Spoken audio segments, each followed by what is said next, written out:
សំណួរដូចម្តេចដែលហៅថាទឹកក្នុងដីចម្លើយ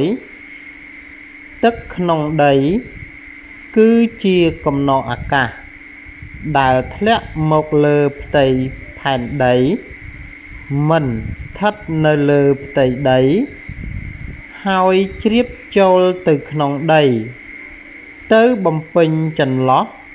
ឬប្រហោងដីនិងសិលានៅ